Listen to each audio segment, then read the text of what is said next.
A day after President Trump labels fake news the enemy of the country, White House reporter Brian Karem loses it on Press Secretary Sarah Sanders over separating undocumented children from their parents.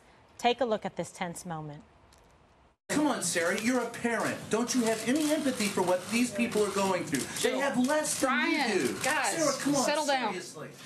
I'm trying to be serious, but I'm not going to have you yell out of turn. Jill, please call. It's a law, and they have, these people have nothing. Hey, Brian, I know you want to get some more TV time, but that's not what this is about. If I want to recognize you, go ahead, Jill. Honestly, answer the question. It's a serious question. These people have nothing. They come to the border with nothing, and you throw children in cages. You're a parent. You're a parent of young children. Don't you have any empathy for what they go through? Oh, my goodness. All right, so getting a little intense there, Greg, in the press briefing room. So what do you make of that? I was waiting for him to throw a shoe, but judging from his apparel, I don't think he wears them. He's the press club hobo. All he needs is a little bindle. You remember the little bindle that hobos used to have? What was in those bindles? They're very small. You know, we were always told that Trump... It's true. There was never anything you could put in the bindle. No, it's true. They always said that Donald Trump would be a terrible influence on his side, the Republicans, and they're half right. He's been a terrible influence on the media. Now, because I think they judge Trump's behavior and say that you can say and do whatever you want now, including being a complete jackass, which he was. That was a purely an emotional and a dishonest response on his part. Their kids are not being held in cages. Maybe you saw that as a meme on Twitter, but that's not reporting, strange man. There's no policy about family separation. It just so happens if you're going to deal with the parents, you got to get the kids away, and they're trying to get them to a relative, living relative, or a friend in the United States. That's what they're trying to do. They're being careful. They're not putting them in cages, you nutbag. Sorry. Any other? No. I hope he does have shoes. All right. Yeah, I mean, everybody should. Everybody should have shoes. Okay, Dana. I'm pro-shoe. Me too. Yes. I'm not shoes. I'm not. You like pink shoes? I'm a fan of Elizabeth's shoe.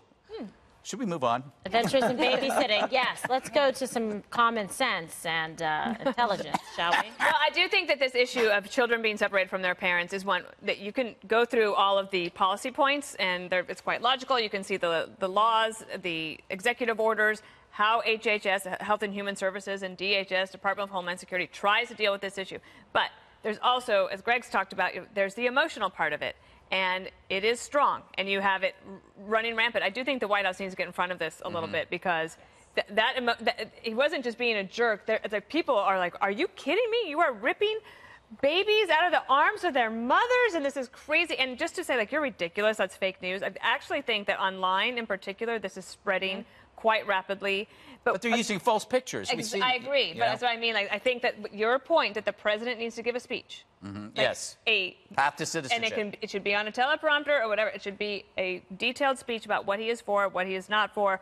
And he has signaled that he is willing to go for this new compromise that the House Republicans have come up with that actually, you know, it could pass. And that would be very good. But the other thing is, again, I go to the root cause. The drug cartels are really fueling this. They have figured out a way to make a nice little bit of side money, because it's not just like on the money. They're like, oh, we could get money by getting like your life savings, and you'll give it to me, and I'll tell you how to go, and the coyotes send the people there, and that's what's actually the problem. Like, we have to deal with the root cause of it, and deal with the fact that we have some people here that need to be taken care of and returned to their home. How dare you call them coyotes?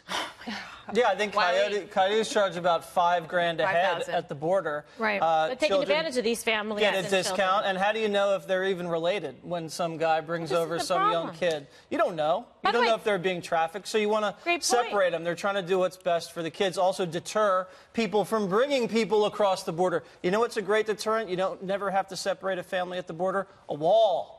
How about just building a wall? There won't be people coming across. You won't have to separate anybody.